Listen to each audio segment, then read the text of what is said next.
Coming up on Fulton at Work, helping young people succeed.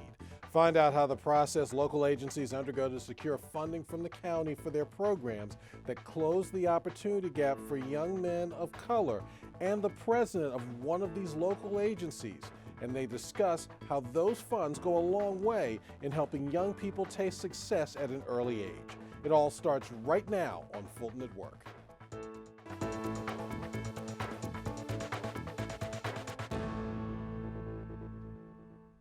Welcome to Fulton at Work. I'm Darrell Carver. During their September 2019 recess meeting, Fulton County Commissioners approved funds to close the opportunity gap for young men of color.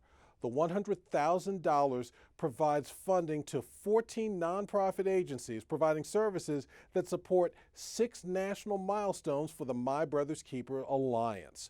Fulton's procurement office opened a competitive application process, and funding recommendations were presented to the Board of Commissioners for consideration and final approval. The 6 milestones established for grant recipients to meet while providing services include entering school ready to learn, reading at grade level by 3rd grade, graduating from high school ready for college and career, completing post-secondary education or training, successfully entering the workforce, and reducing violence and providing a second chance. Now, when we come back, we'll find out more about the application process and what the county is looking for when deciding who will receive funding. So please stay with us.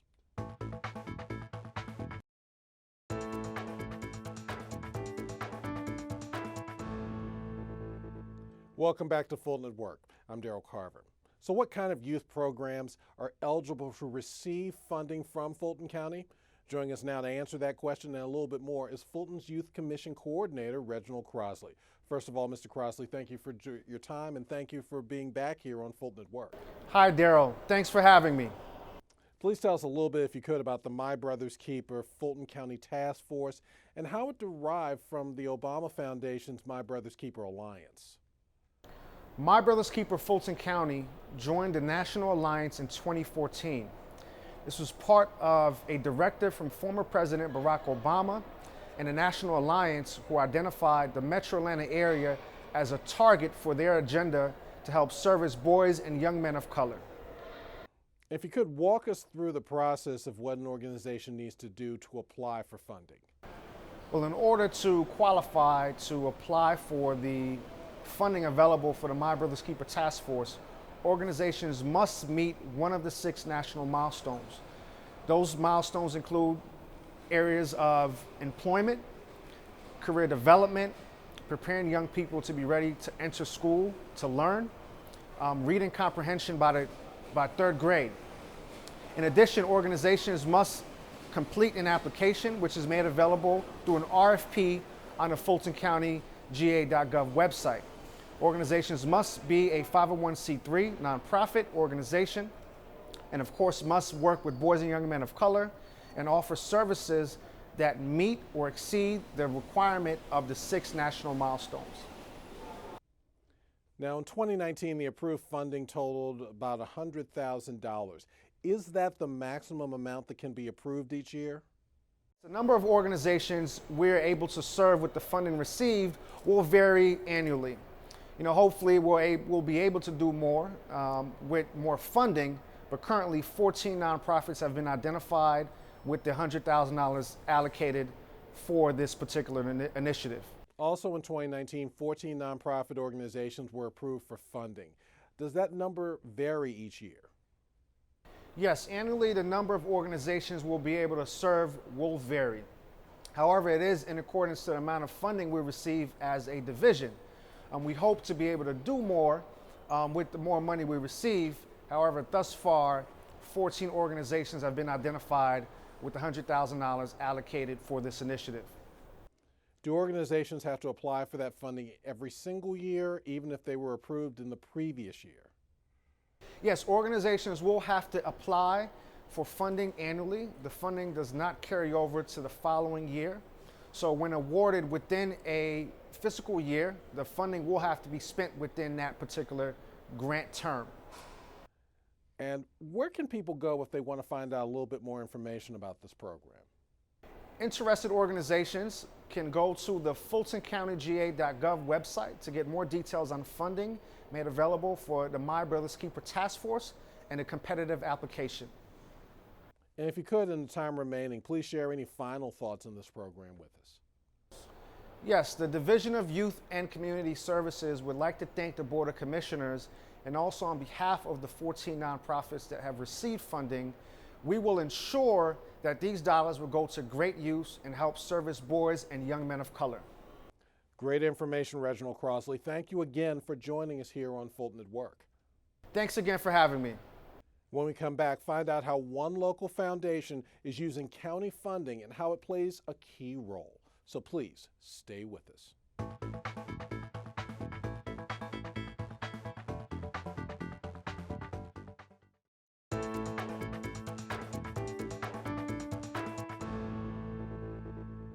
Welcome back to Fulton at Work. The Stewart Foundation was one of the 14 nonprofit organizations who received a portion of the $100,000 in funding approved by county commissioners in 2019. The foundation contains a group of professionals who believe in developing the leaders of tomorrow and teaching them the power to give back to their community. Joining us now with more and discussing how their portion of the money is used is the foundation's president, Hank Stewart. First of all, thank you for joining us here on Fulton at Work. Thank you for having me on the show, Daryl. If you could, please tell our viewers a little bit more about the Stewart Foundation.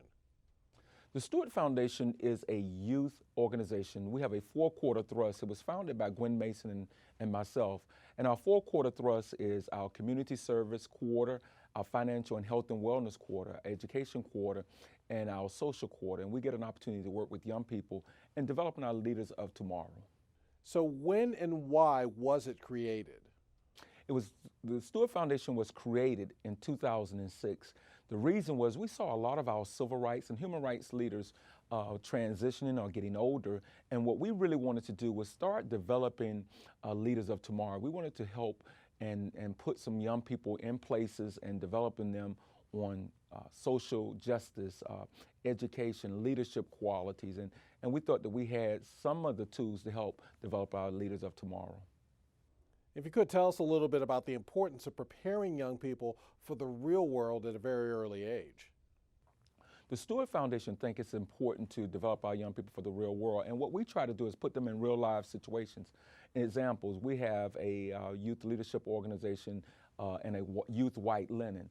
Our youth go through the entire process of developing their own white linen affairs, so they get an opportunity to work with budgets. They get an opportunity to work with the hotel and negotiating prices. They get an opportunity to develop their own piece that develops their program in social justice. They have their own voter registration, Vote For Me campaign.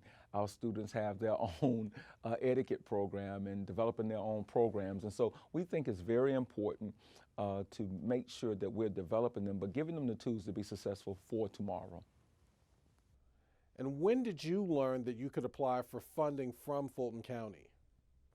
The Stewart Foundation learned that we could apply for funding earlier this year when the Fulton County had a great grant out there, the My Brother's Keepers grant. And we knew that we were actually working with some young people who could benefit from that grant.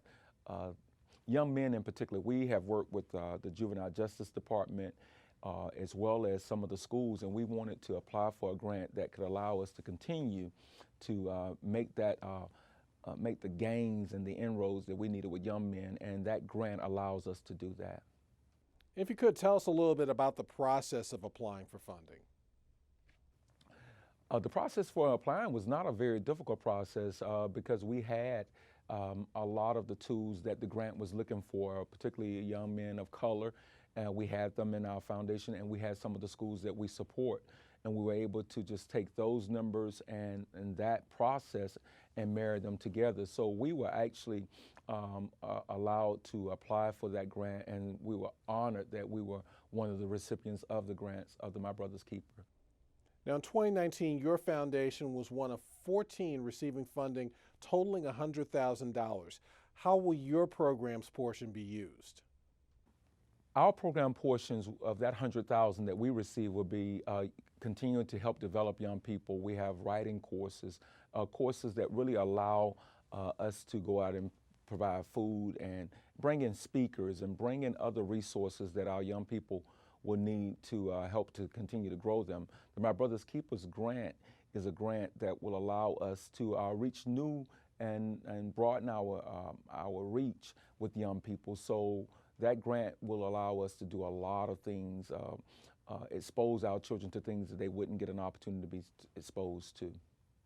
And if you could, please share any final thoughts you have on this. Well, I guess the parting words that I would like to share is that thank you, first of all, Fulton County, for giving us this grant. And our kids are 20% of our population, but they're 100% of our future. And so thank you for allowing us to input in the 20% that will one day be the ones who would take care of us. There's a quote that says, one of my favorite quotes, when an elder dies, the library just burned down. And so you all are allowing us to impart wisdom into our children so they will one day be the wisdom, they will one day be the leaders that we need them to be. Also, please let our viewers know how they can get involved with the Stewart Foundation.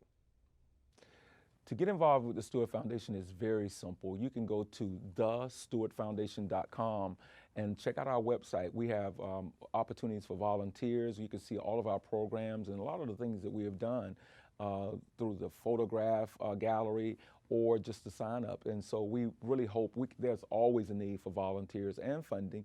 And so you can see some of the opportunities that we've given our kids through the photo gallery and some of the opportunities that are coming up through the upcoming events. So we look forward to hearing from you. We would love for you to be a part of the Stewart Foundation. Hank Stewart, it's great information. And thank you again for joining us here on Fulton at Work. Thank you, Fulton County, for allowing me to have this opportunity to just say thank you. The resources that you give will definitely hit the ground. Thank you for all that you're doing, not just for my foundation or our foundation, but all of Fulton County. You're doing an amazing job. Thank you very much. We'll be back to wrap up the show after this short break, so please stay with us.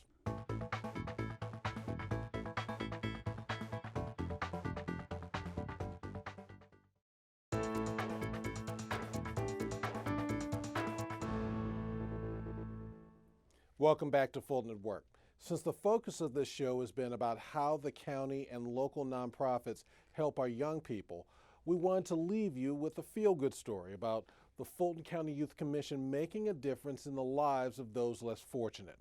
On a weekend in October of 2019, members of the Youth Commission spent an afternoon shopping for non-perishable items and toiletries for homeless citizens in the community. The shopping was made possible thanks to a generous donation by the chair of the Youth Commission. It's something that I love doing a lot because I know that these people really need it, and I actually started my own tutoring business to earn money to raise so we can buy more supplies, because in the past we've always run out of supplies, we've run out of hope boxes, and I always want to be able to help more people. Fulton's youth commissioners represent various schools from North, Central, and South Fulton. The group advocates on behalf of their peers on issues they deem appropriate and then make recommendations for change to the Fulton County Board of Commissioners. For the past several years, one of the group's concerns has been about the needs of the area's homeless population. That's all of our time. Thank you for joining us here on Fulton at Work, and a very special thank you to each of our guests. Now, we want to connect with you online, so please check us out on Twitter, Facebook, and Instagram. You can also watch this show or any other FGTV program at any time on the FGTV YouTube channel. I'm Daryl Carver, and we'll see you next time.